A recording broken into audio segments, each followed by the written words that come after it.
السلام علیکم ناظرین، دس از سرفراز کرنی فرام پیغام حق۔ آج ہم نے انوائٹ کیا ہے ڈاکٹر محمد اسلم پرویز صاحب کو، جو ہمیں انڈیا سے جوائن کریں گے۔ ان کے تعارف تو کسی تعارف کے محتاج نہیں ہیں۔ آج ہم ان کو اس موضوع پہ ڈسکس کریں گے، ان سے بات کریں گے کہ how Quran change his life. تو ہم اس موضوع پہ ڈسکس کریں گے، وہ ناظرین کو بتائیں گے اپنا جو قرآن سے انہوں نے سمجھا ہے اور جو قرآن کو سمجھ کے انہوں نے پڑھا ہے، ان کی زندگی میں کیا تبدیلیاں آئی ہیں۔ گفتگو سے پہلے تھوڑا سا میں ان کا انٹروڈکشن کرا دوں۔ ڈاکٹر صاحب نے ڈاکٹریٹ کی ڈگری ہے ان کے پاس پلانٹ فزیولوجی میں۔ انہوں نے علی گڑھ یونیورسٹی سے ڈاکٹریٹ کی ڈگری لی، اور پھر وہ فارمر وائس چانسلر ہیں مولانا آزاد نیشنل یونیورسٹی حیدرآباد کے، پرنسپل تھے، ایکس پرنسپل ہیں ذاکر حسین دہلی کالج کے۔ ان کو کافی ریسرچ اور ٹیچنگ کا مور دین 30 ایئرس کا ایکسپیرینس ہے، اور اس وقت وہ ہیڈ کرتے ہیں Islamic foundation for science and environment جو انڈیا کی، اس کو وہ ہیڈ کرتے ہیں۔ اور اردو سائنس کا جو میگزین ہے جو منتھلی نکلتا ہے انڈیا سے، اس کے فاؤنڈر اور ایڈیٹر ہیں۔ ان کی ویب سائٹ بھی ہے urduscience.org، آپ اس میں جا کے دیکھ سکتے ہیں۔ دوسرا، انہوں نے کافی لیکچر دیے ہیں دنیا بھر میں۔ انہوں نے ہارورڈ اور ییل میں بھی ایز اے گیسٹ اسپیکر آئے ہیں، امریکہ میں انہوں نے لیکچر دیے ہیں۔ اس کے علاوہ ان کی جو ایک ریسنٹ بک انہوں نے پبلش کی ہے جس کا نام ہے scientific Muslim understanding Islam in a new light, جو امیزون پہ اویلیبل ہے، you can always look for that. ابھی جو کرنٹ ان کے جو پروجیکٹس ہیں، وہ انہوں نے قرآن سینٹر ایک بنایا ہے دہلی میں، جس میں قرآن وہ بچوں کو پڑھاتے ہیں میننگ کے ساتھ۔ اس کے علاوہ دوسرا پروجیکٹ جو ہے، انہوں نے 9th اور 10th کلاس کے جو بچے ہیں ان کو فری کوچنگ دے رہے ہیں، اس میں میتھس اور فزکس اور سائنس، اور اس کو قرآنک ٹیچنگ بھی ان میں دیتے ہیں میننگ کے ساتھ۔ دس از brief introduction about him, and I would please welcome doctor صاحب ہمارے شو میں جوائن کرنے کا۔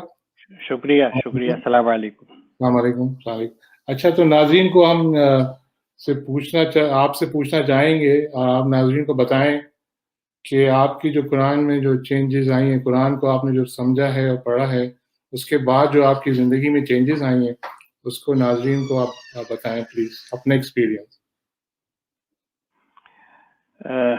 دیکھیے، میرا تعلق قرآنی تحریر سے ہے، اور جس طرح ایک عام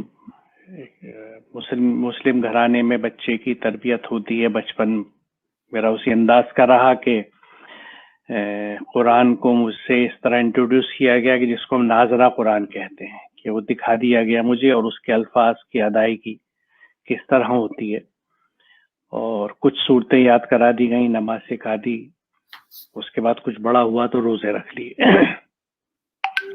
اس سے آگے یعنی نماز کی تربیت اور پھر روزہ، اور اس کے آگے کا مجھے کچھ یعنی اسلام کی کوئی تربیت نہیں تھی۔ لیکن ایک اللہ کا شکر ہے کہ ایک ذہن میرا سائنسی اس انداز میں تھا، میں کہہ سکتا ہوں کہ مجھے سوال کرنے کی بہت عادت تھی، اور میں ہر چیز کو سوال بھی کرتا تھا اور سمجھنے کی کوشش کرتا تھا، بجائے اس کے کہ محض کر لوں کیونکہ کہیں لکھا ہے یا کسی نے کہا ہے۔ تو غالباً یہی وجہ رہی ہوگی کہ میں قرآن کو پھر سمجھنے کی کوشش میں لگا۔ اور اچھا، یہاں میں ایک بات ہی بتا دوں کہ میں جس زمانے میں پڑھتا تھا تو ہمارے ہاں مڈل کلاسز میں یعنی 6 سے 8 کلاس تک یہ آپشن تھا ہمارے پاس کہ ہم کوئی ایک لینگویج، 3 لینگویج فارمولا کہلاتا تھا کہ سنسکرت، عربک اور پرشین میں سے کوئی ایک لینگویج آپٹ کر لیں۔ تو میں نے عربک آپٹ کری تھی، تو مجھے تھوڑی عربی کی شدھ بودھ تھی۔ تو قرآن کی جب ٹرانسلیشن میں نے پڑھنی شروع کری، ترجمہ پڑھنا شروع کیا، تو ایک تو یہ احساس ہوا کہ اس میں جو کچھ ہے وہ تو ہماری زندگیوں میں نہ ہم نے کسی نے سکھایا اور نہ کچھ اس کے بارے میں بتایا جاتا ہے۔ اور اس میں سب سے اہم بات یہ ہے کہ میں بچپن میں جس ماحول میں پلا، اور میں سمجھتا ہوں کہ ہمارے اس بر صغیر میں 90% سے زیادہ بچے اسی طرح پلتے ہوں گے کہ ہمیں بنیادی طور سے 5 فرائض بتائے گئے تھے: توحید، نماز، روزہ، زکوٰۃ، حج۔ توحید کے بارے میں بس اتنا پتا تھا کہ توحید کا مطلب ہے کلمہ، پہلا کلمہ طیب، طیب مانے پاک، لا الہ الا اللہ محمد رسول اللہ، یہ بس رٹا دیا گیا تھا توحید کے نام پہ۔ کیا کنسیپٹ ہے توحید، کیا ایک اللہ کو ماننے کا کیا مطلب ہوتا ہے، ایک اللہ کو ہم کیوں مانتے ہیں، اس کی کچھ نہ تعلیم تھی، نہ کچھ اس سوالوں کے جواب تھے۔ لیکن جب قرآن کا ترجمہ میں نے پڑھا تو اس میں سورہ قصص جب میں نے دیکھی، اور اس میں خاص طور سے آیت نمبر 85 جو ہے قصص 85 کہ ان الذی فرض علیک القرآن لاردک الی معاد، کہ بے شک وہ ہستی جس نے تجھ پہ قرآن فرض کیا ہے تجھے ایک انجام کو پہنچانے والی ہے۔ تو یہ وہ پہلی چیز تھی جس نے مجھے یہ بتایا کہ قرآن مجھ پہ فرض ہے، کیونکہ فرض علیک القرآن بالکل صاف ہے۔ تو یہاں ظاہر ایک احساس یہ ہوا کہ قرآن مجھ پہ فرض ہے، اور مجھے یہی نہیں پتہ اس میں لکھا ہوا کیا ہے، تو یہ کیا ہے سسٹم ہے ہمارا۔ اچھا، پھر جب ترجمے پڑھنے شروع کیے تو کہیں کہیں ترجمے مجھے لگا کہ شاید یہ اس کے ساتھ جسٹس نہیں ہوا، انصاف نہیں ہوا ٹرانسلیشن کے ساتھ، کہیں کہیں پہ کچھ چیزوں میں۔ تو میں نے پھر اوریجنل کی طرف گیا، روٹ ورڈز دیکھنی شروع کری۔ یہ ایک لمبی کہانی ہے کیونکہ تقریباً 30 سال اس پروسیس میں میرے لگے، لیکن اس کو میں اگر قصہ مختصر کر کے کہوں، سم اپ کرتے ہوئے، کہ قرآن جیسے جیسے میں پڑھتا اور سمجھتا گیا مجھے یہ لگا اور یہ بات سمجھ میں آنے لگی کہ اسلام کے نام پہ ہم جو پریکٹس کر رہے ہیں وہ کچھ بھی نہیں ہے۔ انفیکٹ اگر اس کو پرسنٹیج وائز میں کہوں تو ایک منسکیول، ایک بہت چھوٹا سا حصہ ہے جس کو ہم یعنی کچھ ان فرائض جن کو ہم نے اپنا نام دیا ہے، نماز، روزہ، زکوٰۃ ہے، حج ہے، عمرہ ہے، اس میں عمرہ نیا ایڈیشن ہے اس میں کیونکہ یہ نیا زور شروع ہوا ہے۔ تو ایک تو بات یہ، دوسری یہ کہ بہت سی بیسک کنسیپٹس ہماری چینج ہوگی۔ مثال کے طور پہ آپ سبھی واقف ہیں کہ ہمارے اس پورے سب کانٹیننٹ میں ایجوکیشن سسٹم بالکل ورٹیکلی اسپلٹ ہے، کہ دینی مدارس میں سو کالڈ دینی تعلیم دی جاتی ہے جس میں درس نظامی ہے، اور جو ہمارے ماڈرن یا کنٹمپرری ایجوکیشن انسٹیٹیوشنس ہیں ان میں نیچرلی جو آج کے سبجیکٹس ہیں، لینگویجز ہیں، ان کی تعلیم دی جاتی ہے، اور ان دونوں کے بیچ میں کوئی رشتہ نہیں ہے، تو ایک ٹوٹل ڈسکنیکٹ ہے۔ جبکہ قرآن سے کہیں یہ بات نہیں ملتی۔ علم ایک ہے، کنسیپٹ ایک ہے، علم کی ہر چیز کے بارے میں ایکسپلور کرنا اور جاننے کا حکم قرآن کا ہے۔ تو یہ قرآن سے دوری یا قرآن کو نہ سمجھنے کی وجہ سے یا فار واٹ ایور ریزن جو ایک مجھے فرق دکھا کہ ہماری ایجوکیشنل اسٹریم بالکل ورٹیکل اسپلٹ ہے۔ دوسرے بہت سے کنسیپٹس، مثال طور پہ عبادت کا تصور ہمارے یہاں بڑا محدود ہو گیا، عبادت تو صرف انہی چیزوں کا نام رہ گیا ہے۔ تو ان ٹوٹلٹی میں یہ کہہ سکتا ہوں کہ میں اس نتیجے پر پہنچا کہ قرآن کو پوری طرح سمجھے اور اس پہ عمل کیے بنا ہم مسلمان نہیں ہو سکتے۔ مسلمان بننے کا پروسیس شروع ہو سکتا ہے، ہم نے شروع کر دیا ہو، لیکن مسلمان بننے کا مطلب یہ ہے کہ اللہ کے ہر حکم کی اتباع، you have to follow whatever is the divine order. اب جو ڈیوائن آرڈرس ہے وہ ہمیں پتہ ہی نہیں کیا ہے، قرآن میں لکھے ہوئے ہیں، ہم نے یعنی اللہ کے احکامات میں سے کچھ چن لیے جس کو میں چیری پکنگ کہتا ہوں، کہ اقیموا الصلاۃ وآتوا الزکاۃ ہم نے پک کر لیا، کتب علیکم الصیام پک کر لیا، تو ہم روزے رکھتے ہیں، نماز، زکوٰۃ کر لیتے ہیں، جیسا بھی سمجھتے ہیں۔ لیکن اس کے علاوہ قرآن میں اور کیا لکھا ہوا ہے، نو ون کیئرس ٹو انڈرسٹینڈ۔ یہ بڑی عجیب بات ہے، جبکہ ایسا نہیں ہے کہ ہماری پوری کمیونٹی جاہل ہو یا پڑھی لکھی نہ ہو یا ان میں کامن سینس نہ ہو، لیکن ایک طرف یہ بات بھی دکھتی ہے، دوسری طرف یہ دکھتا ہے کہ نو بڈی کوسچنس اٹ، کہ بھئی یہ قرآن جو ہمارے رکھا ہوا ہے، جس کو ہم کتاب ہدایت بھی کہتے ہیں، بک آف گائیڈنس کہتے ہیں، لیکن جب اس کو ہم پڑھتے نہیں اور سمجھتے نہیں ہیں تو گائیڈنس ہمیں ملے گی کیسے؟ یعنی یہ کہاں ہم جی نہیں، میں یہ پوچھ رہا تھا، آپ نے اچھا پوائنٹ ریز کیا جو آپ نے ناظرہ کی بات کی، قرآن جو پڑھتے ہیں صرف اور اس کو سمجھتے نہیں ہیں، اور صرف ابھی میں آپ کو بتاؤں ویسٹ میں بھی یہی ہو رہا ہے کہ بہت سارے پیرنٹس ہیں جو وہ بر صغیر میں جو قرآن کی جو پڑھاتے ہیں ان سے باقاعدہ کورسز لیتے ہیں، تعلیم لیتے ہیں، وہ صرف اسکائپ کے تھرو وہ پڑھتے ہیں، اور ابھی بھی کچھ پیرنٹس سے بات ہوئی تو وہی کہتے ہیں ہاں بھائی یہ ضروری چیز ہے، اس کے بعد دیکھیں گے کہ وہ کیا سمجھنا ہے اور کیا ہے، تو وہ اس کو ناظرے کو زیادہ امپورٹنس دیتے ہیں بنسبت اس کو سمجھیں اور عربی کو پہلے سیکھیں۔ تو آپ اس کے بارے میں کیا، یہ جو سب چیزیں چل رہی ہیں جیسے آپ کہہ رہے ہیں کہ اس پہ پھر اس کو پڑھنا، اس پہ سمجھنا، اور مسلمانوں کو اس کو عمل کرنا. تو ظاہر بات ہے جب آپ چیز پڑھیں گے صرف اس کو سمجھیں گے نہیں تو پھر ظاہر بات ہے کیسے عمل کیا جائے گا اس پہ. دیکھیے میں ایک چیز یہاں یہ کہنا چاہوں گا جو میری اپنی آبزرویشن ہے، کیونکہ میں نے کافی ٹریول کیا ہے یورپ میں بھی، یو ایس میں، کینیڈا. تو وہاں بڑی عجیب بات مجھے دکھتی ہے کہ ہم سب لوگ جو سب کانٹیننٹ سے گئے ہیں، چاہے وہ ہندوستان سے پاکستان سے ہوں، ہم اپنا مائنڈ سیٹ اپنے ساتھ لے کے جاتے ہیں. پورا جی بیک پیکج ہوتا ہے ہمارا جس کے ساتھ اب جاتے ہیں. اور انٹرسٹنگ بات یہ ہے کہ اس میں ہم ویسٹرن کلچرل سوسائٹی میں انٹیگریٹ کرتے ہیں، اس سینس میں کہ ہم ان کے لائف اسٹائل اپناتے ہیں، ان کی ڈریسنگ سینس اپنا لیتے ہیں، کچھ ان کے کلچر کے ساتھ بھی انٹیگریٹ ہم ہو جاتے ہیں. لیکن ان کا جو ایک تھاٹ پروسیس ہے، ایک میتھڈولوجی ہے ہر چیز کو کوشچن کرنے کی، ایک ان کا پریکٹس ہے، اور ہر ایک انڈیپینڈنٹ اوپینین کی اور فریڈم آف ایکسپریشن کی، وہ ہمارے یہاں بہت کم ملتی ہے. کیونکہ ہم ویسٹرن انٹیگریشن جیسے میں نے کہا ان چیزوں میں ہو گیا، لیکن ہم آج بھی اسی مائنڈ سیٹ کے ساتھ ہیں کہ بھئی یہ قرآن کو اسی طرح پڑھنا ضروری ہے، ہم ایسا پڑھ لیں. نو بڑی کچھ، آپ کسی کو جرمن بائبل دے کے دیکھیے کرسچن کو جس کو جرمن نہ آتی ہے، وہ کہے گا گیو می این انگلش ایڈیشن. وہ بنا سمجھے کسی اس کو پڑھنے کو تیار نہیں ہوگا. آپ اس سے کہیے کہ ہم ایسی کتاب پڑھتے ہیں جس کو بک آف گائیڈنس بھی کہتے ہیں، لیکن اس کو ہم سمجھتے نہیں ہیں، ہم اس کو صرف ریسیٹیشن کر لیتے ہیں. تو وہ کوئی اچھی امیج نہیں بنائے گا آپ کے بارے میں جو سینسیبل آدمی ہو. یہ جو کریٹیکل تھنکنگ ہے، اب دیکھیں آپ کو کوئی بھی پروفیشن ہے، آپ ڈاکٹر بنتے ہیں، انجینئر بنتے ہیں، پی ایچ ڈی کرتے ہیں، بزنس پروگرامس میں جاتے ہیں، وہاں پر یہاں پر تو خاص طور امریکہ میں یہ کہ کریٹیکل تھنکنگ پہ زور دیا جاتا ہے، بلکہ یہاں 3rd گریڈ 4th گریڈ سے یہ چیزیں شروع ہو جاتی ہیں. تو جو پیرنٹس ہیں وہ کریٹیکل تھنکنگ وہ اس پہ اپلائی کرتے ہیں، جو کورسز ہیں یا آپ کے جو جی اسکول کا جو وہ ہے. لیکن جب بات آتی ہے قرآن پہ تو اللہ تعالیٰ نے کیا منع کیا ہے کہ آپ کریٹیکل تھنکنگ نہیں کریں؟ اس میں تو غور و فکر کا بولا ہے اللہ جی تعالیٰ نے. تو یہ کیا وجہ ہے؟ پورا آپ حکم ہے. کی ریسرچ کیا کہتی ہے اس کے بارے میں؟ اس کی وجہ یہ کہ شاید بچپن سے ہمارے یہاں یہ جسے کہتے ہیں نا گھٹی میں ڈال دیا گیا ہے ہمیں کہ بھئی دین کے معاملے میں سوال نہیں کرنا، جیسا کہہ دیا جائے، جیسا آپ کے بڑوں نے کہہ دیا ویسا ہی آپ کو کرنا ہے.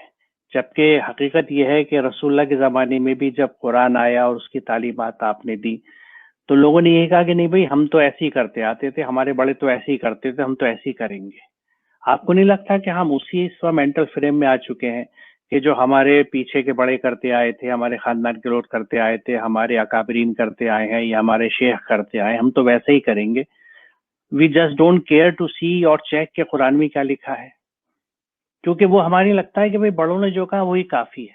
تو یہ بیسک فلا ہے، کیونکہ قرآن خود یہ کہتا ہے کہ اگر تمہارے بڑوں کو کچھ نہ آتا ہو یا وہ کچھ نہ جانتے ہوں یا حق پہ نہ ہو تو کیا تم ان کی بلائنڈ فالوئنگ کرتے رہو گے.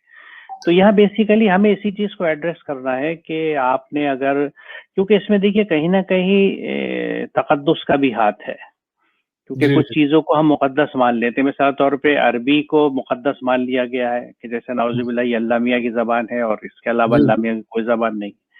تو اسی طرح ہم نے شخصیت کو بھی تقدس دے دیا ہے. یہی بیسیکلی ایک انٹلیکچوئل تھنکنگ اور تھاٹ پروسیس یا آئیڈیالوجی کے اگینسٹ ہے، کیونکہ لوگوں کی اہمیت نہیں ہے، اہمیت میسج کی ہے، اہمیت آئیڈیالوجی کی ہے.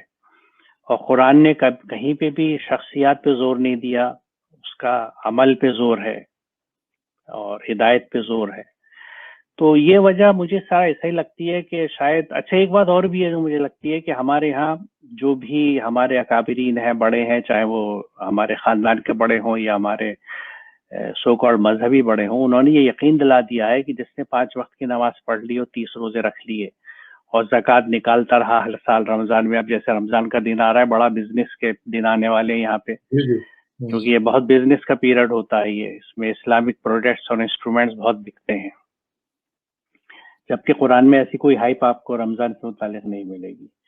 تو اس میں سب زکوٰۃ بھی نکال دینی ہے ہمیں 2.5%، اور یہ سب کر لو گے تو پھر تو جنت. اور اگر پھر اور بھی کچھ گڑبڑ کر لی ہے تو ایک دفعہ حج کراؤ، یا حج کا سیزن نہیں ہے، وقت نہیں ہے تو عمرہ کراؤ، تو وہاں سے آدمی بالکل ایسے آتا ہے جیسے ماں کے پیٹ سے آیا، یعنی کلینزنگ افیکٹ ہو گیا، آپ کے سارے گناہ دھل گئے، اور پھر سے آپ آ کے ایک لائف شروع کر سکتے ہیں. تو جب یہ کنسیپٹس لوگوں کے دماغ میں بیٹھ گئی ہیں تو نیچرلی وہ پھر سوچتی نہیں کہ کسی اور چیز کو کرنے کی ضرورت ہے.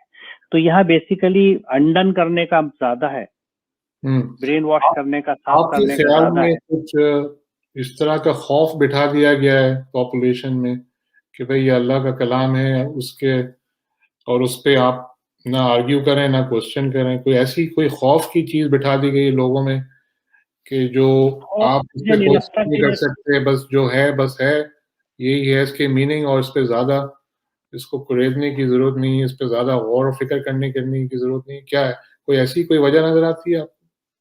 مجھے لگتا ہے قرآن کے تئیں تو خوف نہیں بٹھایا گیا, لیکن شاید یہ بتا دیا گیا بھئی دیکھو دین میں جیسا کہا جائے ویسے ہی کر لو, اور جو ہم کہہ رہے ہیں یعنی وہ یعنی ایک طرح سے جو کنسیپٹس اور مذہب میں ہمیں یعنی پاپائیت میں یا برہمنزم میں ملتی ہے کہ بھئی جو کہہ دیا وہی ٹھیک ہے, اسی کو کر لو, اور وہ جیسا بھی ہے. لیکن کہیں نہ کہیں اس میں ہماری بھی, مجھے تو لگتا ہے کہ بہرحال ہم اپنے اعمال کے لیے جواب دہ ہیں, اس لیے ہر ایک اللہ کو جواب دے گا کہ جب اس نے ہر چیز کے لیے غور و فکر کیا, چاہے اس نے مینجمنٹ کیا یا میڈیسن کری, کتنی تحقیقات کری, ایک ایک کوشچنس پہ 10 کوشچن کھڑی کیے, آرگومنٹس بنائے, تھیوریز بنائی, پوسٹولیٹس بنائے, سب کچھ کیا, تو اس نے یہ نہیں سوچا کہ میں جو کر رہا ہوں وہ کیوں کر رہا ہوں, میں نماز پڑھوں تو کیوں پڑھوں, اگر مجھ سے کہا جا رہا ہے اللہ سب سے بڑا ہے تو کیوں بڑا ہے, ویئر از دا ریزن, دلیل کہاں پر ہے, کیسے مجھے ثابت کیا جائے گا کہ اللہ سب سے بڑا ہے, وائی شوڈ آئی ایگری, کیوں مان لوں میں. تو جب ہم کوشچنس کرتے ہیں تو پھر ان کے آنسرس ملتے ہیں, اور اس میں جب ہم مطمئن ہو جاتے ہیں تو پھر ہمارے کام کرنے کا انداز بدل جاتا ہے, ہم انوالو ہو کے کرتے ہیں. ورنہ ریچولزم آ جاتے ہیں جو ہمارے یہاں چونکہ ریچولسٹک ہے. Most of our so called prayers for ritualistics ہے. میں سو کالڈ اس لیے کہہ رہا ہوں کہ prayer is not the real translation of عبادت. جی جی, یہ بہت بڑی گڑبڑ ہوئی ہے کہ ہم نے عبادت کو ورشپ آف پریئر میں بدل دیا ہے. اچھا, آپ کا جو انٹریکشن ہوا ہے مذہبی اسکالرز, آپ ماشاءاللہ لیکچرز آپ نے کافی دیے ہیں, کانفرنسز میں بھی گئے, تو آپ کا کیا جو انٹریکشن ہوتا ہے جو مذہبی اسکالرز ہیں فار ایگزامپل ان انڈیا, جب آپ کو یہ بتاتے ہیں کہ بھئی ہمیں بچوں کو, جیسے آپ اپنے پروجیکٹس میں کر رہے ہیں 9th-10th کے بچوں کو پڑھا رہے ہیں قرآن میننگ کے ساتھ, تو اس پہ وہ کیا کہتے ہیں, وہ آ رہے ہیں اس طرح, یا ابھی بھی وہ تھوڑا سا ہیزیٹنٹ ہیں, وہ کہتے ہیں نہیں بھائی آپ صحیح نہیں کر رہی, کیا ہے؟ نہیں دیکھیے ایسا کسی نہیں کہا, بلکہ وہ تو پسند بھی کرتے ہیں اور اس لائن کو اپریشیٹ بھی کرتے ہیں. اور اس کا ثبوت میں آپ سے یہ دوں کہ ہمارے ہاں جو اسلامی فقہ اکیڈمی ہے جو فقہی مسائل پہ اسٹینڈ لیتی ہے, ایشوز کو ہینڈل کرتی ہے, اور اس کا ہر سال ایک اینول سیشن ہوتا ہے جس میں پورے سال کے ایشوز ڈسکس کیے جاتے ہیں. تو اس میں سائنس اور انوائرمنٹ سے ریلیٹڈ جو ایشوز ہوتے ہیں اس کے لیے وہ مجھے بلاتے ہیں. ابھی پچھلے دنوں ہم نے, بلکہ میں نے ان لوگوں کو کافی موٹیویٹ کیا, کنوینس کیا کہ ہم یہ جو پالوشن ہے, کیونکہ یہ فساد فی الارض ہے, میں انہیں یہ کنوینس کر رہا تھا کہ یہ فساد فی الارض ہے. فساد کا جو مادہ ہے فے سین دال کا, اس میں ہر طرح کا امبیلنس, انیکوالٹی آتی ہے. تو انہوں نے دے ایگری ٹو اٹ, اور انہوں نے واٹر پولوشن پر ایک سیشن رکھا پورا اپنے سیمینار میں. تو اس کا کنسیپٹ نوٹ میں نے بنایا, وہ فقہاء اور علماء کو اس کے کوشچنز گئے, انہوں نے ان کے جواب تیار کیے. میں گیا وہاں پہ پاور پوائنٹ پریزنٹیشن سے انہیں سمجھایا کہ کس طرح سے فساد ہے, اس کے کیا کیا نقصان ہیں. دے ایگریڈ, اور بڑی اچھی اس میں انہوں نے ریکمنڈیشنز پاس کری. اسی طرح پچھلے دنوں اسلامی فقہ اکیڈمی نے ایک اجلاس کیا تھا جس میں انہوں نے یہ ڈسکس کیا تھا کہ ہمارے ماڈرن ایجوکیشن کے جو انسٹیٹیوشنس ہیں اس میں دینی تعلیم کی ضرورت ہے اور مدارس میں کنٹمپریری ایجوکیشن کی ضرورت ہے. تو اس سیشن میں مجھے کی نوٹ ایڈریس کے لیے بلایا گیا تھا. تو یہ ایکسیپٹیبلٹی میری نہیں بلکہ ان کنسیپٹس کی جن کی میں بات کرتا ہوں. کیونکہ میں جو بھی بات کرتا ہوں اس کے ساتھ قرآن کی آیت سامنے رکھتا ہوں, پاور پوائنٹ پریزنٹیشن کرتا ہوں. جب سے آیت سامنے ہے اور اس کا ترجمہ وہ خود بھی سمجھ سکتے ہیں, میں بھی بیان کرتا ہوں, تو اس میں کوئی اس سے انکار نہیں کر سکتا, کیونکہ اس میں کسی بات کو کوشچن کرنے کا مطلب ہی آپ قرآن کو کوشچن کر رہے ہیں. تو اللہ کا شکر ہے ایسی کوئی بات نہیں ہے. میرا بہت اچھا انٹریکشن ہے سب کے ساتھ, وہ میرے کام کو اپریشیٹ بھی کرتے ہیں, مجھے انوائٹ بھی کرتے ہیں. بلکہ مدرسوں میں اگر میں جا پاتا ہوں تو انہی لوگوں کے کوآپریشن سے جا پاتا ہوں, مجھے بلاتے ہیں اور میں چیزیں سامنے رکھتا ہوں ان کے. تو اللہ کا شکر ہے ایسا کچھ نہیں ہے, مجھے سپورٹ ہی ملتی ہے. It's very good. تو یہ جو ویو شروع ہوئی ہے کتنا عرصہ ہو گیا یہ اس طرح سے آپ کر رہے ہیں؟ انڈیا میں جو کانفرنسز ہو رہی ہیں وہاں پہ سب لوگ آ رہے ہیں,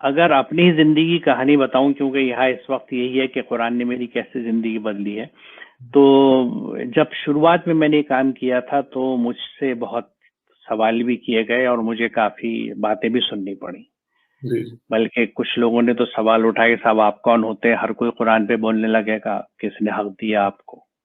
تو وہ بھی وقت میں نے دیکھا ہے، لیکن یہ تقریباً 28-29 سال پہلے کی بات ہے۔ اچھا اس وقت تو لوگ ایون قرآن کو غیر مسلموں کو دینے کے لیے بھی ڈیبیٹ ہوتی تھی کہ ان کو دیا جائے یا نہ دیا جائے۔ وہ اچھا وقت وہ بھی تھا کہ جب لاؤڈ اسپیکر لگ رہا تھا مسجد میں تو بہت سے لوگ مخالف تھے علماء میں سے کہ یہ شیطان کی آواز ہے اور لاؤڈ اسپیکر نہیں لگنے چاہیے۔ اس زمانے کی بات میں آپ سے کر رہا ہوں۔ جی جی دہلی کی جامع مسجد میں جب لاؤڈ اسپیکر لگنے کی بات آئی تھی تو بہت مخالفت ہوئی تھی۔ اچھا تو لیکن آج صورتحال بالکل الگ ہے، اس میں پورے فیزز ہیں جن سے گزرے ہیں، آپ لوگوں کی ایکسیپٹیبلٹی بڑھی ہے یا ان سمجھیے ان کی سمجھ بڑھی ہے۔ مجھے لگتا ہے کہ جو ایک یہ اوپننگ اپ ہوئی ہے پوری دنیا میں، جی جی لوگوں کے امپریشنز بڑے ہیں، تو اس میں یہ پازیٹیو ایسپیکٹ ان ایسپیکٹس پہ بھی آئی ہے ہمارے ہاں کہ لوگوں نے بہت سی چیزوں میں کھلے پن کا اظہار کیا ہے۔ حالانکہ اب بھی بہت سے چیمبرز ہمارے بہت ٹائٹلی بند ہیں، لیکن پھر بھی کم از کم ان چیزوں کی ایکسیپٹیبلٹی ہے، بہت ہے ایکسیپٹیبلٹی ہے۔ تو لوگ اب یعنی قرآن کے بارے میں بات بھی کرتے ہیں، حالانکہ اب بھی ہمارے یہاں کہیں کہیں پہ بہت سی مساجد انسٹیٹیوشنز ایسے ہیں کہ وہ لٹرلی قرآن کے ترجمے کو نہیں پڑھنے دیتے یا بیان نہیں کرنے دیتے، وہ اچھا کہتے نہیں، ابھی بھی یہ ہے سمجھ میں نہیں آئے گا۔ ہاں نہیں ہے، لیکن بہت کم ہو گئے، لیکن ہے۔ اچھا اس میں جہاں ہے میں سب سے کہتا ہوں کہ بھیا آپ ٹھیک ہے وہ کہیں پہ کہہ رہے ہیں تو آپ کسی سے بھی جھگڑیے مت، ہاں نہیں جگہ ان نہیں کی یہ سوچ ہے، ان کی آئیڈیالوجی ہے تو ٹھیک ہے، ان کو اس کے ساتھ رہنے دیجیے۔ آپ وہاں مت کہیے، وہاں مت پڑھیے جہاں وہ کہہ رہے ہیں، آپ کہیں اور جگہ بدل دیجیے، اپنے گھر پہ پڑھ لیجیے اگر وہ مسجد میں منع کر رہے ہیں تو، لیکن ان کے ٹچ میں رہیے، انہیں قرآن دکھاتے رہیے، انہیں سمجھاتے رہیے پیار سے محبت سے کہ دیکھیے ہم اس لیے کر رہے ہیں، قرآن کی آیات ہیں شاید، کیونکہ چھوڑنا ان کو بھی نہیں ہے لیکن لڑنا کسی سے نہیں ہے، اخلاق کے ساتھ محبت کے ساتھ ان تبھی بات لے کے جائیے۔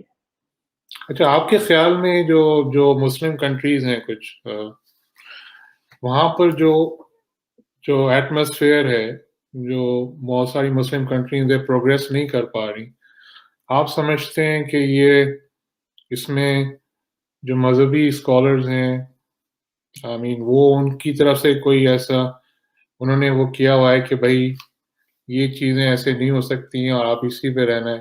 اس لیے کہ میں دیکھتا ہوں کہ کچھ مسلم کنٹریز ہیں جہاں پر وہی سلسلہ چل رہا ہے، جیسے ناظرہ کے پڑھتے ہیں قرآن، اس کو سمجھتے نہیں ہیں، اس پہ ریسرچ اینڈ ڈیولپمنٹ نہیں ہو رہی ان کنٹریز میں مسلم۔ آپ سمجھتے ہیں کہ یہی وجہ ہے کہ اس وجہ سے انہوں نے ایک قسم کا اس طرح کا ماحول بنا دیا ہے کہ بھائی اس میں آپ کو کوئی غور فکر کرنے کی ضرورت نہیں ہے اور کوئی ضرورت نہیں ہے آگے بڑھ، جیسے ہی وہ سوچتے ہیں آگے بڑھنے کی کوشش کرتے ہیں وہاں پر وہ فورس آ جاتی کہ نہیں بھائی یہ تو آپ ہر چیز اسلام کے خلاف ہو رہی ہے۔ اسلام نے کیا منع کیا ہے کہ بھائی آپ غور و فکر نہیں کر رہے ہیں یا ریسرچ اینڈ ڈیولپمنٹ نہیں کر رہے ہیں؟ آپ کیا کہتے ہیں؟ قرآن میں تو اس کا میرے خیال میں کافی بولا ہے کہ بھائی آپ غور و فکر کر رہے ہیں، بلکہ ہسٹری میں اگر آپ جائیں پہلے دیکھیں مسلمانوں کو جتنی بھی ریسرچ اینڈ ڈیولپمنٹ ہوئی ہے پہلے بہت پہلے تو کافی ہوئی ہے، پھر لیکن ایک زمانہ آیا پھر وہ ہر چیز ختم ہو گئی۔ اس کے بارے میں کیا کہتے ہیں آپ؟ دیکھیے میں سم ہاؤ یقیناً جو رول رہا ہے اور ہے ہمارے اکابرین کا یا لیڈرز کا، میں اس کو ڈینائی تو نہیں کرتا، لیکن میں ان کو ذمہ دار نہیں سمجھتا۔ اس لیے ذمہ دار نہیں سمجھتا کہ اگر مجھ کو آج کوئی گھر میں کھانا نہیں دیتا تو کیا میں اپنے لیے کھانے کا انتظام نہیں کرتا؟ باہر جا کے میں 10 طریقے ڈھونڈتا ہوں۔ جی یعنی میں جس چیز کی اہمیت سمجھتا ہوں، جس کی مجھے تلاش ہوتی ہے، جس کو میں ڈھونڈنا چاہتا ہوں، میں اسے خود ڈھونڈ لیتا ہوں۔ تو مجھے نہیں لگتا کہ اگر کوئی مجھے روکے کہ نہیں تمہیں کھانا نہیں کھانا، کھانا کھانے کی کوئی ضرورت نہیں ہے، تو میں اس کی بات مان جاؤں گا۔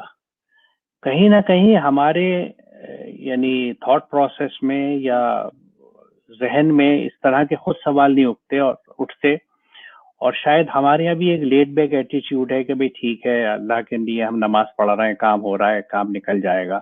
ہم کبھی ایکسپلور نہیں کرتے، قرآن کی طرف جاتے نہیں، ریسرچ نہیں کرتے، we don't treat it as a book, ایک کتاب کی طرح اسے ایکسپلور نہیں کرتے اور اس پہ عمل کرنے کی کوشش نہیں کرتے۔ تو یہ کہیں نہ کہیں میں نہیں سمجھتا، کیونکہ آپ کیسے کسی کو بلیم دے سکتے ہیں؟ کوئی آپ سے یہ کہے کہ بھئی تمہیں کچھ کرنے کی ضرورت نہیں ہے، گھر بیٹھو، اللہ رازق ہے، تمہیں رزق دے دے گا، بیٹھ کے دعا کرو کہ یا اللہ مجھے روٹی دے دے، مل جائے گی، تو وڈ وی بائی اٹ؟ ہم تو کبھی نہیں مانیں گے اس بات کو کہ نہیں بھائی بنا کوشش کے کیسے مل جائے گی. تو پھر کوئی یہ سوال کیوں نہیں کرتا کہ جب ایک ڈاکٹر کے گھر میں یا ایک کارپینٹر کے گھر میں پیدا ہوا بچہ کارپینٹر نہیں بن سکتا جب تک کہ وہ اسٹریٹ کو اس اسکل کو نہ سیکھے. ڈاکٹر کا گھر پہ پیدا ہوا بچہ کبھی ڈاکٹر نہیں بن سکتا جب تک وہ میڈیسن کا کورس نہ کرے.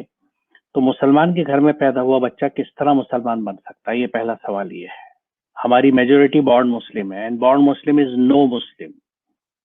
مسلمان پیدا نہیں ہوتا، مسلمان بنتا ہے قرآن کو سمجھ کے، اللہ کے احکامات کو سمجھ کے اور ان پہ عمل کر کے. ہم پیدا ہوئے ایک گھر میں، چونکہ ماں باپ کا نام مسلمان ہی تھا تو ہم نے سمجھا مسلمان گھر میں ہے. اس میں کتنا اسلام تھا دیٹ از کوشچنیبل. میرا نام محمد اسلم رکھ دیا گیا تو میں مسلمان ہو گیا، اور اللہ کے احکامات میں سے چند احکامات 2-3 مجھے سکھا دیے گئے نماز روزے کے نام پہ، تو میں سمجھتا ہوں اسے پریکٹس کرے میں مسلمان ہو گیا. میں نے کبھی ایکسپلور کرنے کی کوشش نہیں کری کہ what does it mean to be a Muslim. مسلم کہتے کسے ہیں؟ تو قصور تو ہمارا ہے. میں نہیں سمجھتا کہ ہم ان کا رول ہے کیونکہ انہوں نے موٹیویٹ نہیں کیا. یہ ہو سکتا ہے کہ انہوں نے آپ کی طرف اس طرف نہیں بلایا، اس موٹیویٹ نہیں کیا. لیکن کتنی چیزوں کے لیے لوگ ہمیں، آپ بتائیے اگر ایک آدمی ایک ایم بی ہے تو کتنے لوگوں نے اسے موٹیویٹ کیا تھا ایم بی ہونے کے لیے. اس کے اندر ایک ارج ہوتی ہے، اس کی خواہش ہوتی ہے، because he thinks about it. وہ اپنی عمر کے بڑے حصے میں اپنے کریئر کے بارے میں سوچتا رہتا ہے، اپنے اکیڈمکس کے بارے میں سوچتا ہے، یا بزنس مین اپنے بزنس کے بارے میں سوچتا ہے کہ کون سا ماڈیول اچھا ہے، میں کس چیز کا ٹریڈ کروں. یعنی ہی از اپلائنگ ہز مائنڈ. تو جہاں ہماری خواہش ہوتی ہے، ہم دماغ لگاتے ہیں، وہاں ہمیں راستے ملتے ہیں. تو ہم نے دین کی کھوج کے لیے راستے کیوں نہیں لگائے؟ ہم نے دماغ کیوں نہیں لگایا؟ کبھی یہ نہیں سوچا کہ اس کو کتاب ہدایت ہم کہتے ہیں اور ہم یہ بھی نہیں جانتے اس میں لکھا ہوا کیا ہے، تو ہم کس کو بیوقوف بنا رہے ہیں؟ اپنے ساتھ کھلواڑ کر رہے ہیں یا اللہ کے ساتھ کر رہے ہیں؟ تو یہ بیسیکلی قصور تو میں سمجھتا ہوں بائی اینڈ لارج ہمارا ہے. We can not escape. Yes, ہم اپنے مذہبی لیڈروں کو یا کابرین کو یا کلرجی کو بلیم دے کے اس کنارے نہیں لگ سکتے، کیونکہ ویسے بھی ہم جواب دہ ہیں اپنے ہر عمل کے لیے. وی آر انسیبل ٹو اللہ. اچھی بات کی آپ نے، لیکن یہ بتائیں گے اگر ڈاکٹر صاحب اگر آپ ایسے انوائرمنٹ میں رہ رہے ہیں جہاں پر سارے لوگوں کو آپ دیکھ رہے ہیں وہ سب یہی چیزیں کر رہے ہیں، پھر آپ باہر جاتے ہیں، پھر لوگ کہتے ہیں آپ پھر اس میں مائنورٹی میں آ جاتے ہیں. جیسے آپ فرض کریں آپ قرآن کو پڑھ رہے ہیں، سمجھ رہے ہیں، پھر آپ ان کو بتاتے ہیں، کہتے ہیں یہ کیا بات کر رہے ہو بھائی، سارے لوگ یہ کر رہے ہیں تو تم بھی یہی کرو. تو وہ ذرا مشکل نہیں ہو جاتا اگر آپ اس کائنڈ آف انوائرمنٹ میں رہ رہے ہیں؟ نہیں، دیکھیے اگر آپ کا ذہن زندہ ہے تو وہ مشکل بالکل نہیں ہو جاتا، کیونکہ یہ چیزیں تو آپ کو فیس کرنی پڑتی ہیں. مثال طور پہ اگر آپ جیسے میں جس محلے میں بچپن میں پرانی دہلی میں رہتا تھا، وہاں تو بہت پڑھے لکھے لوگ بھی نہیں تھے. زیادہ تر سب یعنی کام کرنے والے لوگ تھے ہاتھ کے. بہت بچے بھی اسکول نہیں جاتے تھے اس وقت میں جبکہ میں بات کر رہا ہوں. تو میرا بڑا الگ تھا سسٹم کہ میں ان کے ساتھ گلی ڈنڈا نہیں کھیلتا تھا، جا کے میں پٹھو نہیں کھیلتا تھا، اور میں ان کے ساتھ فٹ بال بھی نہیں کھیل رہا تھا. میں اسکول جاتا تھا، آتا تھا، پڑھتا تھا. تو مجھے بہت کچھ سننا بھی پڑتا تھا، مجھے کمنٹس بھی کرتے تھے بچے، میرا مذاق بھی اڑاتے تھے. لیکن میں نے اس کو ریزسٹ کیا کہ مجھے پسند تھا پڑھنا، میں پڑھنا چاہتا تھا، کچھ کرنا چاہتا تھا. تو اور قرآن تو یہی کہتا ہے کہ اگر تم زمین کی اکثریت کے کہنے پہ چلو گے تو وہ تو تمہیں بھٹکا دے گی، کیونکہ ان کی میجورٹی بھٹکی ہوئی ہے، وہ گمانوں پہ چلتے ہیں. تو میجورٹی تو قرآن ہی کہتا ہے بھٹکی ہوئی ہوتی ہے، تو ہمیں اس سے فرق نہیں پڑتا. اور دوسری طرف قرآن یہ بھی کہتا ہے کہ کسی چیز کی بہت پاپولیرٹی جو ہے وہ اس کو ٹھیک نہیں کر دیتی. برائی کتنی بھی عام ہو جائے لیکن وہ برائی ہی رہتی ہے. تو اس لیے یہ دونوں قرآن میں ہدایتیں موجود ہیں، ساری بات یہ. اور پھر ایک بات یہ کہ کھلا ذہن ہونا. آپ first we should be confident what we have to do. ایک مجھے ریشنل تھنکنگ ڈیولپ کی ہے، مجھے چیز کو سمجھ کے کرنا ہے، دلیل کے ساتھ کرنا ہے، تو پھر مائنڈیڈ میں تو میں ہوں گا. کیونکہ لوگ ایزی گوئنگ کا مطلب یہ ہے کہ جو جیسا کر رہا ہے کر لو. لیکن جب آپ کوشچن کرتے ہیں، اس سسٹم کو سمجھنے کی کوشش کرتے ہیں، موڈیفائی کرنے کی کوشش کرتے ہیں، تو نیچرلی آپ الگ ہوتے ہیں. بہت لوگ آپ کا ساتھ بھی نہیں دیتے، لیکن اگر آپ کنوینسڈ ہیں تو you don't need a crowd. ایک ہی آدمی بہت کچھ کرتا ہے، اور حقیقت میں کام جو ہوتا ہے وہ ایک ہی آدمی سے شروع ہوتا ہے. لوگ تو بعد میں جوڑتے ہیں. جی اچھا، یہ بتائیں کہ جیسے قرآن ہے، آپ کہتے ہیں کہ قرآن کو سمجھنا صحیح طرح، اس پہ پھر عمل کرنا، اور پھر آپ اس پہ یعنی صحیح مسلمان بن سکتے ہیں. اپنے ایتھکس صحیح ہوں، اس پہ قرآن پہ آپ جو اللہ تعالیٰ کی جو حکم ہے اس پہ عمل کریں. اچھا انسان بن سکتے ہیں اور کیریکٹر اپنا بلڈ کر سکتے ہیں اس پہ. اب جو انسان وہ یہ نہیں کر رہے، اور فار ایگزامپل جو جیسے وہی بات ہو گئی پھر سے back to the same thing کہ وہ بس پڑھتے ہیں لیکن ان کو سمجھ میں نہیں آتا اور اس پہ عمل بھی نہیں کرتے، تو ان کا جو کیریکٹر بلڈنگ جو ہے وہ ہمیشہ لیک رہے گی. وہ کبھی بھی اس طرح وہ اپنے آپ کو بلڈ نہیں کر سکتے کیریکٹر وائز، جب تک کہ آپ ریئلی قرآن کی جو گائیڈنس ہیں جو قرآن کے اندر ہیں اس کو صحیح طرح سمجھیں نہیں، اس پہ غور و فکر نہیں کریں، اس پہ عمل نہیں کریں. They were always lacking this feature unless they really come on board، اس کو سمجھیں اور اس پہ پھر عمل کریں. Is that correct statement? دیکھیے فیملی کا اور سوسائٹی کا بہت بڑا رول ہے یہ، جس میں ہم لوگ لیکنگ ہیں. مثال کے طور پہ بچہ جس گھر میں پیدا ہوا تو پہلے ماں باپ کی ذمہ داری ہے اس کی تربیت کی. You have to groom your child. اور گرومنگ میں بچپن سے اگر آپ اس کے کوشچنس کو انکریج کرتے ہیں، اس کو سیٹسفائی کرتے ہیں، اس کے جواب اسے دیتے ہیں، تو آپ اس کی مینٹل گروتھ کرا رہے ہیں. لیکن اگر آپ بزی ہیں، آپ کو اپنا آفس ورک کرنا ہے، آپ نے اس کو، جو اکثر 90% گھروں میں دیکھتا ہوں اپنے چاروں طرف ہوتا ہے کہ کارٹون لگا کے بٹھا دیا، یا اس کو موبائل دے دیا، یا اس کو ایک آئی پیڈ پکڑا دیا کارٹون دکھانے کے لیے، کچھ کرنے کے لیے، تو آپ اس کو دن بدن انٹلیکچولی مار رہے ہیں. آپ مرڈر کر رہے ہیں اپنے بچوں کا انٹلیکچولی، کیونکہ آپ ان کو گروتھ نہیں ہونے دے رہے. یہ جو ایکٹیویٹی ہے جس میں آپ پیشن ایک یعنی پیسو ویور کے طور پہ انگیج کر رہے ہیں، تو اس کی آئی سائٹ خراب ہو رہی ہے، اس کا مینٹل ڈیولپمنٹ نہیں ہو رہا، اور وہ ایک اسٹبرن چائلڈ، ایک انفنش پروڈکٹ سا بن رہا ہے. آپ اس کے لیے جواب دیں. تو ایک طرف تو ہم گروم نہیں کرتے، ان کو وقت نہیں دیتے، ان سے you see it is very important to talk out, to reach out to your kids. بچوں کے ساتھ بیٹھنا، انہیں وقت دینا، ان سے باتیں کرنا، ان کو حق کرنا، ان کو چھونا ہاتھوں سے، پیار کرنا، یہ سب چیزیں ریلیشن شپ بلڈ اپ کا پروسیس ہے. آج یہ بات معلوم ہے، لوگ جانتے ہیں کہ جو بریسٹ فیڈ کرتی ہیں مدرس، ان کے بچے ان سے زیادہ اٹیچ ہوتے ہیں کیونکہ بچپن سے انہیں باڈی ٹچ ہوتا ہے. when a child is breast fed تو وہ باڈی سے بالکل کلوز ہوتا ہے ماں کی، اور جو باٹل فیڈ ہوتا ہے وہ 2 میٹر دور ہوتا ہے ماں کی باڈی سے، تو اس کا وہ اٹیچمنٹ نہیں ہوتا مدر کے ساتھ جو بریسٹ فیڈ چائلڈ کا ہوتا ہے. تو یہ وہ بیسک چیزیں ہیں جس کو آج سائنس اسٹیبلش کر چکی ہے. اسی لیے ایک زمانے میں مجھے اپنے بچپن میں یاد ہے کہ ایک لبریشن موومنٹ چلا تھا، پیرس سے شروعات ہوئی تھی، کہ جس میں بریسٹ فیڈنگ کو اپوز کیا گیا تھا. اس کے بعد اس کا پورا ٹرننگ بیک بھی میں نے دیکھا کہ کس طرح سے کینسرز بڑھے، اور اس کے بعد پھر واپس بریسٹ فیڈنگ کے لیے موومنٹ چلے جو آج تک چل رہے ہیں. تو اس میں سے معاملہ بریسٹ فیڈ اور مدرس مل کے ہی نہیں ہے، بلکہ وہ پوری سائیکولوجیکل ڈیولپمنٹ کی بات ہے، وہ ایموشنل انویسٹمنٹ کی بات ہے جو بچے کے ساتھ ماں کو کرنا ہوتا ہے. تو اس میں ایک تو رول بریسٹ فیڈنگ میں ضرور ماں کا ہے، لیکن باپ کا ہی بہت بڑا رول ہے. انفارچونیٹلی ہمارے سب کانٹیننٹ میں خاص طور سے زیادہ کہوں گا ویسٹرن سوسائٹی میں بھی ہے کہ پیرنٹس چائلڈ گرومنگ میں بہت زیادہ رول، یعنی فادر اپنا نہیں سمجھتے، وہ سمجھتے ہیں بچے ماں کی ذمہ داری ہے. باپ کی بھی ذمہ داری ہوتی ہے. A father has to play his role. بچے کو تربیت دینے میں، سکھانے میں اس کو بہت بڑا رول، اور بچے کو دونوں کی ضرورت ہوتی ہے اور ماں باپ کی.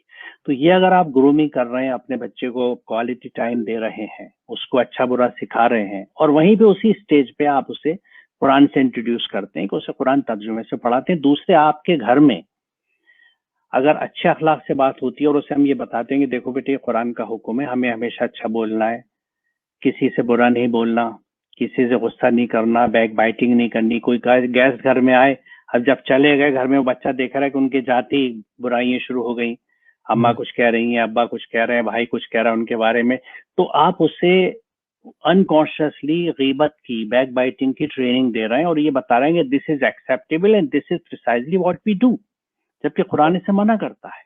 اسی طرح کسی کے بارے میں تانے دینا ان کو، یا ان پہ برے نام رکھنا، یہ سب چیزیں گھر میں نہیں ہوتی، تو پریکٹیکلی آپ اسے قرآن سے انٹروڈیوس کر رہے ہیں.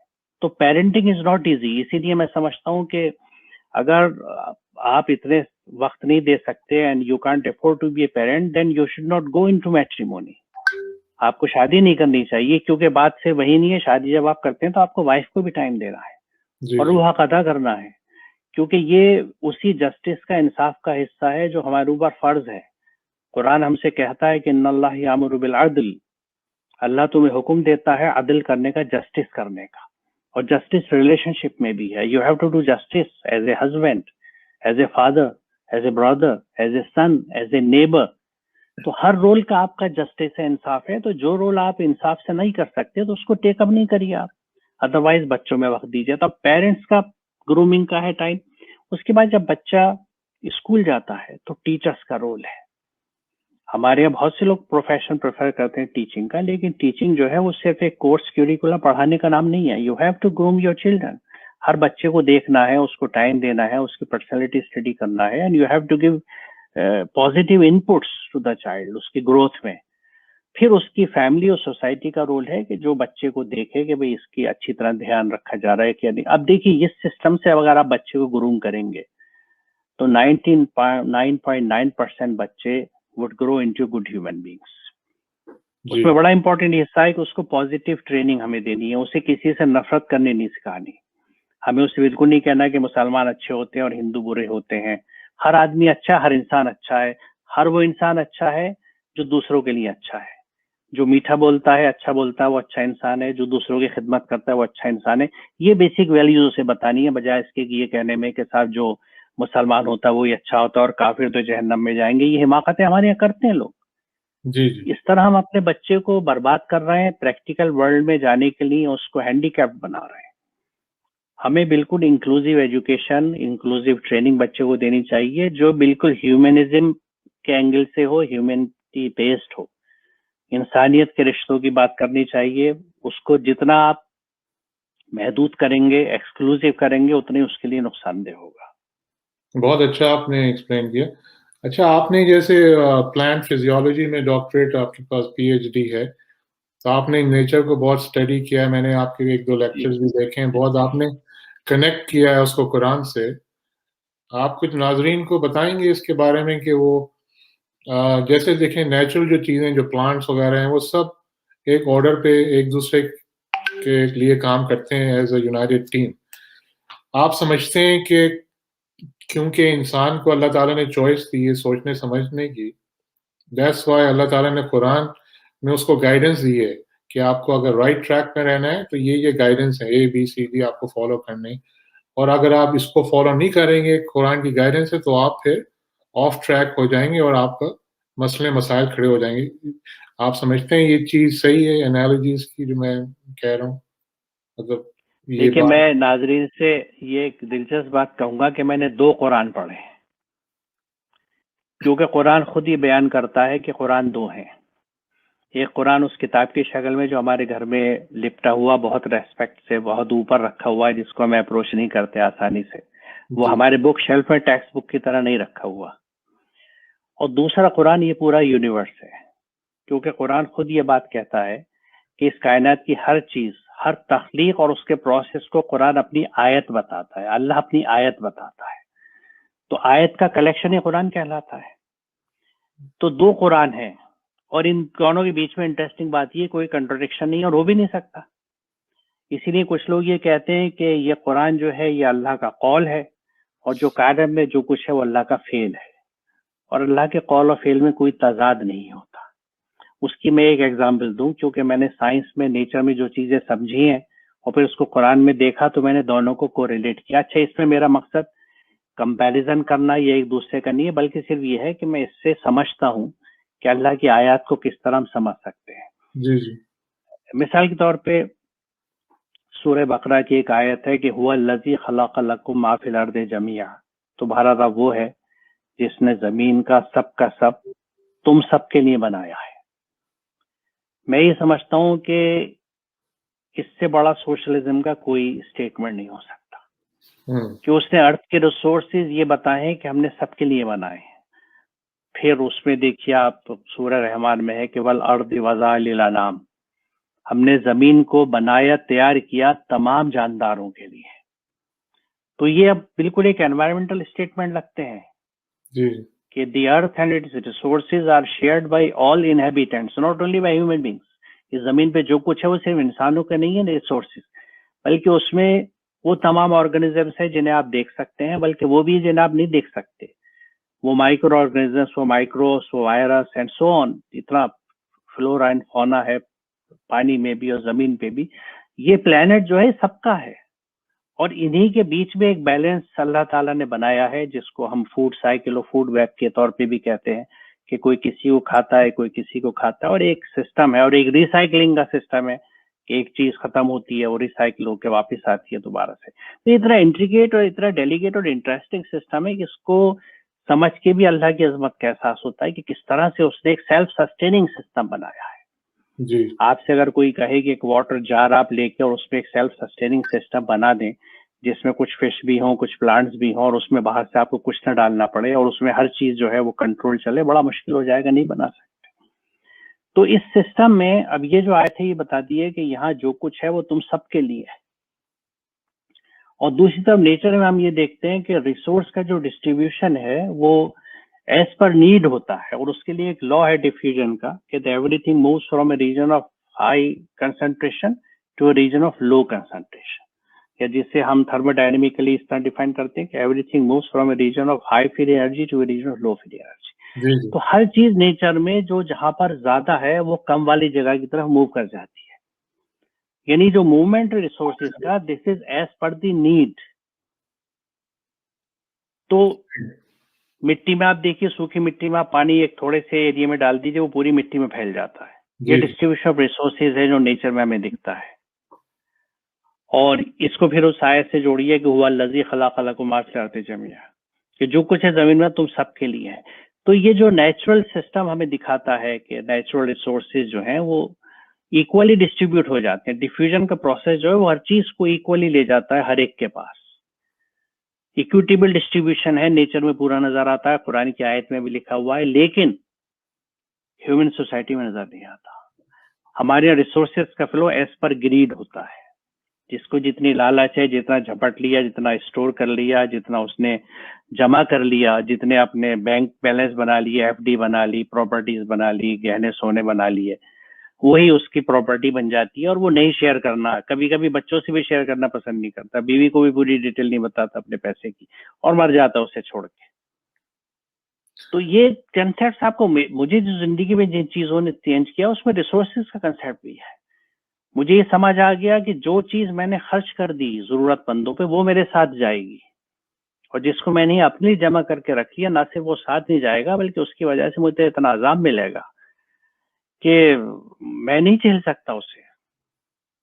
کیونکہ قرآن کلیئرلی بتاتا ہے کہ جو لوگ سونا چاندی جمع کر کے رکھتے ہیں قیامت کے دن اسی سونے چاندی پہ جہنم کی آگ دہکائی جائے گی، اور ان کی پیشانیوں کو، ان کو پہلوؤں کو اس سے داغا جائے گا کہ لو یہ ہے وہ خزانہ جس کو تم جمع کرتے تھے، اب اس کا مزہ چکھو.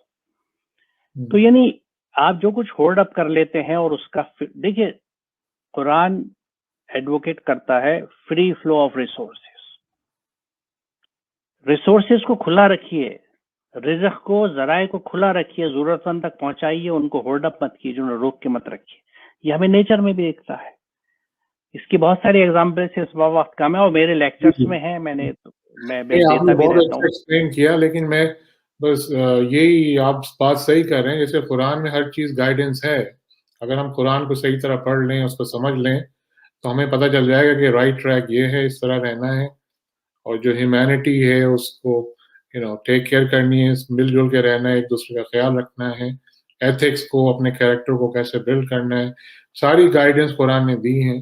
اگر سارا مسئلہ یہ ہے کہ اس کو صحیح طرح پڑھ لیں، سمجھ لیں اور پھر اس پہ عمل کریں، بجائے اس کے کہ وہی and this is the only way, we have no option. یہ بھی میں آپ کو بتا دوں، جی اگر ہم قرآن کو سمجھ کے اس پر عمل نہیں کرتے تو ہمارے یہ جو چیری پکنگ کے کچھ اعمال ہیں، کچھ ہمارے عملیات ہیں جن کو جی ہم نے فرض ڈکلیئر کر دیا ہے، وہ یقیناً فرض ہے. دیکھیے نماز کی اہمیت سے کسی کو انکار نہیں ہے، روزی کی اہمیت سے کسی کو انکار نہیں، یہ نہ ہو سکتا ہے. لیکن کیا صرف یہی احکامات ہیں؟ یہ ایک بہت بڑا عبادت کا حکم قرآن میں واحسنوں کا ہے، احسان کرو، ڈو گڈ ٹو ادرس. اور قرآن یہ کہتا ہے کہ جو لوگ احسان کرتے ہیں اللہ کی رحمت ان کے ساتھ ہے. اور دوسری کہتا ہے کہ اللہ احسان کرنے والوں کو پسند کرتا ہے، محبت کرتا ہے، ان اللہ یحب المحسنین. ہم دعا مانگتے رہتے ہیں اللہ سے کہ تو ہم سے راضی ہو جاؤ، اس نے تو فارمولا دے دیا کہ میں تم سے محبت کروں گا اور میری رحمت ہمیشہ تمہارے ساتھ ہوگی. تمہیں صرف کیا کرنا ہے، وحسنو، احسان کرو لوگوں کے ساتھ، ڈو گڈ ٹو ادرس. احسان زبان سے، اپنے بول چال میں، اپنے اخلاق میں، اپنے معاملات میں، اپنے پیسے سے. تو فارمولا موجود ہے، اور یہ اللہ کا حکم ہے تو یعنی عبادت ہے. اللہ کے ہر حکم پہ عمل کرنا عبادت کا درجہ ہے. تو اگر نماز عبادت ہے، روزہ عبادت ہے، تو وحسنو بھی عبادت ہے، اچھا برتاؤ بھی عبادت ہے، اللہ کی راہ میں خرچ کرنا بھی عبادت ہے، میٹھا بولنا بھی عبادت ہے، ہر ایک انسان کی عزت کرنا بھی عبادت ہے، کیونکہ قرآن کا حکم ہے کہ لقد کرمنا بنی آدم. اور یہ اتنے خوبصورت احکامات ہیں کہ اس پہ مسلم سوسائٹی اور مسلم یعنی افراد چلیں تو ایک ایسا سماج بن جائے گا کہ لوگ اشش کریں گے کہ یہ کیسے لوگ ہیں، یہ ہر ایک سے اچھا بولتے ہیں، ہر ایک سے پیار کرتے ہیں، ہر ایک کسی سے نفرت نہیں کرتے، کوئی ان کے ساتھ برا کرے تو بھی بدلٹ کے بھلا کرتے ہیں، یہ ہر ایک کے ویل وشرس ہیں، ہر ایک کو سرو کرتے ہیں، خدمت کرتے ہیں، کچھ مانگتے نہیں بدلے میں، ہمیشہ دیتے رہتے ہیں. آپ بتائیے ایسے سوسائٹی کو لوگ کیا کہیں گے؟ مسلمان کو ایسا ہونا چاہیے. لیکن ہمارے یہاں مسلمان کی ڈیفینیشن کی اپیئرنس ہو گئی ہے، اور مسجدیں ہو گئی ہیں، مدرسے ہو گئے ہیں، اور رمضان کا مہینہ ہو گیا ہے جس میں وہ پورا ایک مہینے اللہ کی رحمت کے نام پہ خوب دھڑا دھن کھانے بنیں گے، پکوان بنیں گے، چھولے بنیں گے، چاٹ بنیں گے، کھجلے پھینی بھگوئے جائیں گے. یعنی کہ جو مہینہ بھوک چھوڑنے کا تھا اس میں ہر گھر کا کھانے کا بجٹ بڑھ جاتا ہے، کھانا پینا بڑھ جاتا ہے. بالکل کنٹرڈکشن ہے، قرآن کچھ اور کہہ رہا ہے، ہم کچھ اور کر رہے ہیں. بہت اچھا تو آپ نے ہم نے بالکل آنکھیں بند کر رکھی ہے، میں یہ کہوں گا. جی جی ہاں بہت. تو آخر میں بہت بہت شکریہ آپ کا ٹائم کا ڈاکٹر صاحب. میں چاہوں گا کہ آخر میں اگر آپ کوئی میسج دینا چاہیں ویورز کو، پلیز گو اہیڈ. میں صرف یہ میسج دینا چاہوں گا کہ پلیز قرآن کو سمجھ کے پڑھیں. جو بھی لینگویج آپ کو آتی ہے، pick up a good translation which you can understand, and please read it, understand it, read it like a textbook. اس پہ ہائی لائٹر بھی لگائیے، نوٹس بھی بنائیے، and keep it in your shelf. کتاب کی طرح پڑھیے اور اس پہ عمل کیجیے، ڈوز اینڈ ڈونٹس لکھ لیجیے، عمل کیجیے تاکہ ہم مسلمان بن سکیں. بہت شکریہ، آپ نے مجھے یہاں موقع دیا آنے کا. شکریہ بہت بہت ہمیں جوائن کرنے کا. اچھا ناظرین، آج کا وقت ختم ہوتا ہے. میں اجازت چاہوں گا. اس سے پہلے میں چاہوں گا کہ آپ لوگ، اگر آپ کو چینل سبسکرائب کرنا ہے آپ کر سکتے ہیں. انشاءاللہ ڈاکٹر صاحب کو ہم پھر لے کے آئیں گے. وہ آپ کے لائیو، ہمیں ارادہ ہے لائیو پروگرام اسٹریم کرنے کا. وہ آپ کے کوشچنز لیں گے اور اس کو آنسر کریں گے. دوسرے اسکالرز بھی انشاءاللہ ہمارے چینل میں آئیں گے. اور قرآن کے جو اسٹوڈنٹس ہیں، ہم لوگ چاہ رہے ہیں کہ ہم لائیو اسٹریم کا پروگرام جلدی شروع کریں. ڈاکٹر صاحب ایز آئی سیڈ وہ بھی آئیں گے، کوشچن کے جواب دیں گے. تو پلیز سبسکرائب دا چینل. آخر میں آپ اپنا خیال رکھیں، اپنے عزیز اقارب کا خیال رکھیں. میری طرف سے اللہ حافظ. السلام علیکم ڈاکٹر صاحب. السلام علیکم.